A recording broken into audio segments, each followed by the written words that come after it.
Hi everyone, welcome to another tutorial of how to create an Asteroid game with Unity 3D and Blender. If you haven't watched it, there is a link on the playlist in the description. If you don't want to lose any of my videos, then click the subscribe button.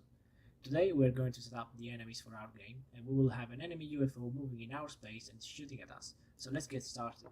So we will create a new folder, we'll call it the UFO folder into the props folder, and let's drag the mesh and the texture I have created. These files are actually on download, and you will find a link in the description. So if you click on the mesh file, you can click on extract materials, select the current folder, and a new material will be created for you, and we're just going to drag the texture into it. So we'll drag the UFO mesh inside the hierarchy, and the mesh will be created into the scene and into the game view. Let's create an empty game object now, and we'll call this the UFO, and we'll make sure that the position is set to 0, 0, 0 for both the objects, and we will drag these into the other UFO. We'll rename this mesh, and we will add a sphere collider to it as a trigger. So we can get this one and can drag this into the prefab folders like this. So the mesh is too big and we will need to scale it down, so let's try yes. So let's move it out from the player like here, and we're going to create a new script. So let's create a new folder here. We'll call this folder enemy, and inside of it we're going to create a new C# script, and we'll call this the enemy motor. Now let's open Visual Studio.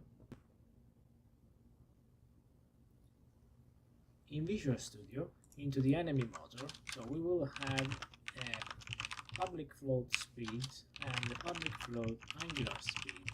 So, and then we will have a private float direction. So we will calculate a random direction at start, and then we will translate the UFO of that in that direction at the given speed. And the other thing is that we will rotate the UFO disk by over time, so it looks like it's rotating. So let's calculate the direction. So we'll do new vector 3. It will be random.range from -100 to 100, and 0 for the y, and random.range -100,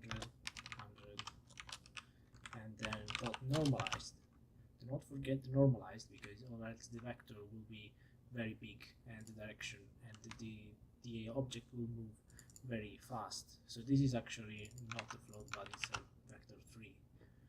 So into the older script we had, we were doing from 0 to 100 instead of from -100 to 100, and I noticed that basically the object was having a direction always positive. So we need to do -100 to 100. So we will go and fix all the other scripts as well.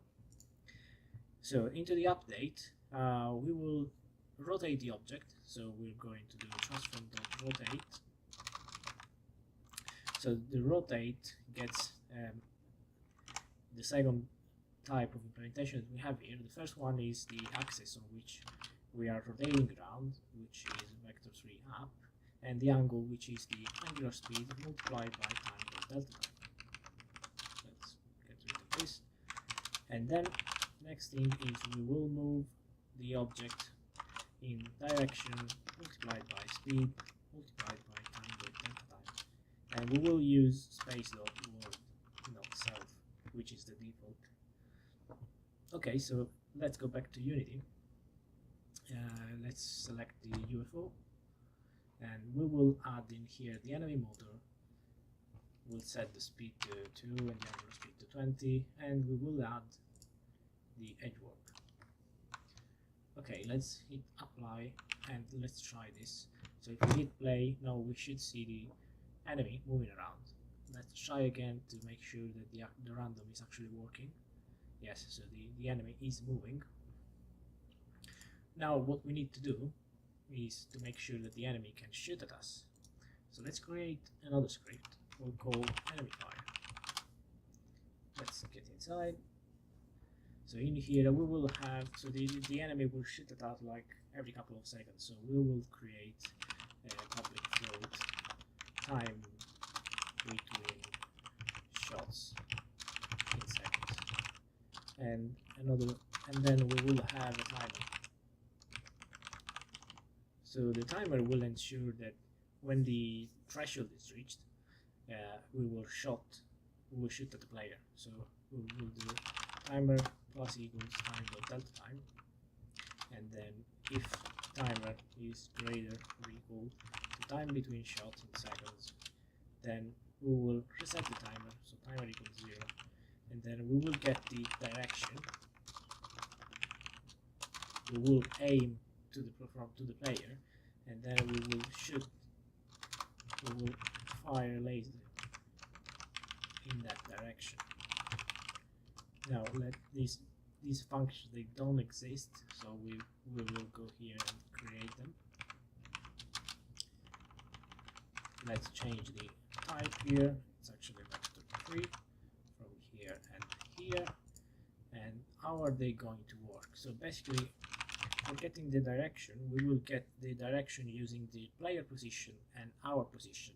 So with vector maths, if we subtract our position from the vector position from the player position, we'll get a directional vector from our position to the player. So we don't have the player position though, so we will have to get it.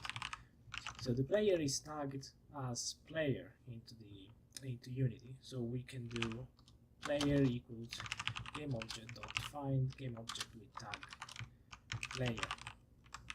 So this will return the player, and we're doing it at the start, in the start method, because it's an expensive operation, so we want to do it once. Now into the aim, we will get the direction doing player.transform.position minus transform.position. The direction that we will get out from this will be perfect, so the enemy will always kill us. So what we need is actually to give it a bit of angle.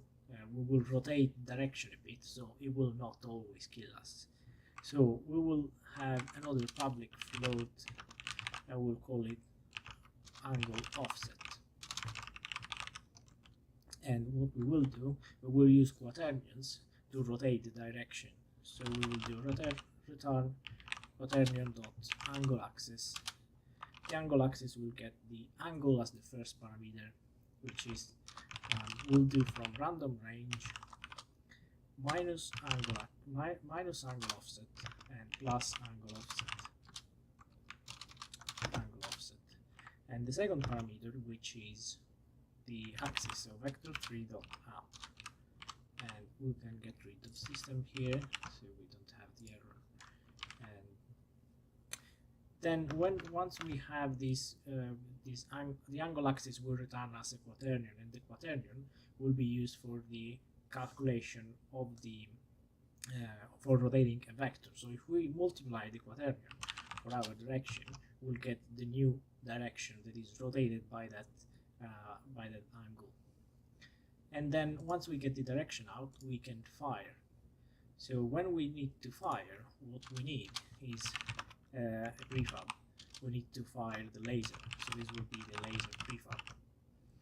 We'll go in here and we do instantiate laser prefab transform.position and quaternion.look rotation direction, and this will make sure that we shot the laser into the right direction. So if we go into the UFO object again and we add the enemy fire here, we have time between shots, we'll say 1 second, the angle offset 20, and the laser prefab, we will go into prefab and we will create a duplicate copy of the laser, and we'll call this enemy laser. That's because we want to go into mesh, and as tag we don't want to say player laser, but we want to create a new tag. We'll call this enemy laser. Let's go back to mesh and let's select enemy laser here. Now into the UFO, let's drag and drop the enemy laser into the laser prefab here and hit apply. So if we play now, after 1 second you can see the enemy shooting at us, but it's not always killing us. It's not very precise, and that is fine because we can tweak it here, changing the angle offset as we want. So we could have a very precise enemy, just setting the angle offset to 0. Now, now that the enemy is actually shooting at us, we want the enemy to be able to destroy us, and we want to be able to destroy the enemy as well. So if we go to the player script in Visual Studio, we already have an on trigger enter. We have if we are being hit by an asteroid, we get destroyed. So we can just add here or model.tag equals the new enemy laser. And basically, if we copy this function, we go to the enemy file, to the enemy model script, and we copy it here. We can do the same, maybe removing the asteroid. What we need then is an explosion audio clip, and we will need to rename this. So the explosion audio clip, we will add in here public audio clip, explosion audio clip, and we need to change this to be player laser.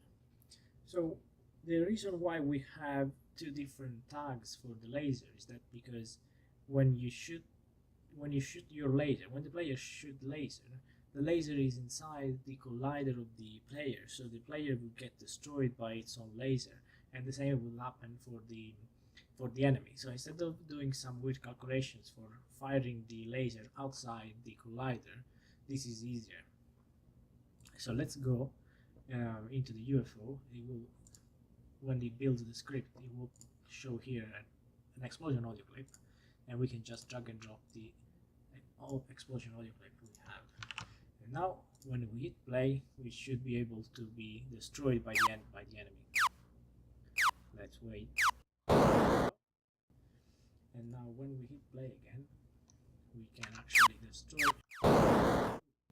It didn't get destroyed. It didn't get destroyed because the UFO doesn't have a rigid body, and if it doesn't have a rigid body, then the collisions will not trigger.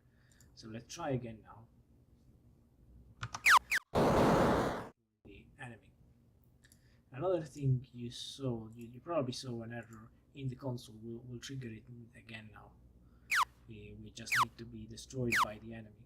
And the reason of this missing reference exception that you see here is that because the player, it becomes null after the player gets destroyed, and we will get rid of this error after we do the die script. So when the player dies, we will just see the score, or we will spawn a new player.